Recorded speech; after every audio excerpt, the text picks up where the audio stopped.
We are doing a leak test for 4 indoor units, mini split, just 2 brands. We are doing the line set separately to locate where is the leak in between the head and the line set separate.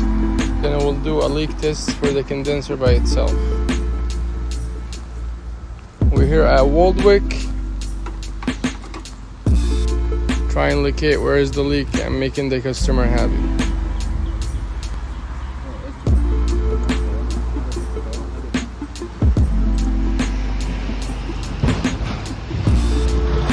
So after doing a pressure test to all the lines and the indoor units separately, we were able to locate one of the leaks, the main leaks, which is at this joint, as you guys could see. It's making all bubbles. So now problem is solved. We found the leak. We're gonna disconnect it, fix it, and put it back together.